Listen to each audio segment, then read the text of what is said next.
오늘 아침에 북한이 미사일을 또 한 번 쐈고 좀 위협이 계속되는 상태인데 이런 것에 대해서 방지하실 계획 어떤 식으로 생각을 하고 계신지. 방지. 이 마하우 이상의 미사일은 발사가 되면은 거기에 만약에 핵을 탑재했다 그러면은 우리 수도권에 도달해서 대량 살상을 하는데 걸리는 시간이 1분 이내. 그러면은 그 조짐이 보일 때 소위 우리 삼축 체제의 가장 제일 앞에 있는 킬체인이라고 하는 이 선제 타격 밖에는 막을 수 있는 방법이 지금 없고요. 윤석열 후보는 국민을 볼모로 한 도박을 멈춰주십시오. 북한의 반복된 미사일 시험 발사에 대해 깊은 우려와 동시에 강한 유감을 표명합니다. 영내 정세 안정이 매우 필요한 이런 시기에 이루어진 이번 발사는 지탄받아 마땅합니다. 우리 군과 정부의 북한의 시험 발사에 대한 의도 분석과 대응 조치를 강구할 것을 촉구합니다.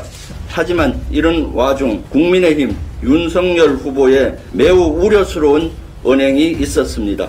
오늘 윤석열 국민의힘 대선 후보가 북한 핵 대응에 대한 답변 중에 선제 타격론을 거론한 것입니다. 국내외를 막론해 이처럼 공개적이고 직접적으로 대북 선제 타격론을 거론한 정치 지도자는 없었습니다.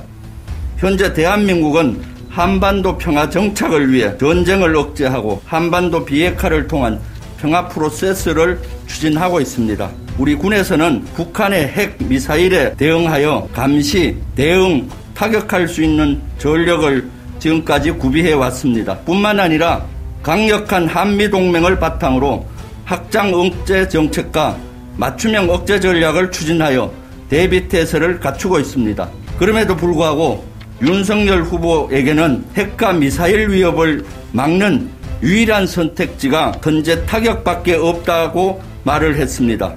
이는 우리 군의 북한 핵미사일 대응책에 대해서 너무나 무지한 발언입니다. 선제 타격론으로 한반도 인근 지역의 위기가 보조될 수 있습니다. 선제 타격론을 꺼낸다면 선제 공격을 당할 수 있다는 공포 때문에 오히려 북한의 오판으로 인해 섣부른 군사행동을 야기할 수 있습니다. 윤 후보의 발언이 멸공 논란 등 최근 행보와 이어지는 의도적 발언인지 아니면 실수인지 모르겠습니다. 시대에 뒤떨어진 멸공 논리는 그저 공멸을 초래할 뿐입니다. 윤석열 후보가 원하는 것이 한반도에 또 다른 전쟁이 발발하는 것이 아니기를 바랍니다. 국가 지도자가 된다는 사람, 즉 국가 원수는 외교와 안보를 다룰 때 신중함이 필요합니다. 윤 후보의 발언으로 국민들이 불안해하시면 되겠습니까? 하지만 윤석열 후보는 속성 가해식으로 배운 파편적인 외교 안보 지식만으로 대통령 자리를 위해 아무 말 대잔치를 하고 있습니다. 오로지 표를 위해 국민의 생명과 안전 그리고 국가의 명운을 가지고 도박판을 벌이고 있는 것입니다. 지난번에는 9.19 합의 파기, 중국 청년과 한국 청년은 서로 싫어한다는 말을 서슴없이 해 국가 간의 혐오감을 조장하는 발언을 하더니 이번에는 한반도가 가야 하는 평화의 길을 송두리째 흔들어 놓는 발언을 한 것입니다.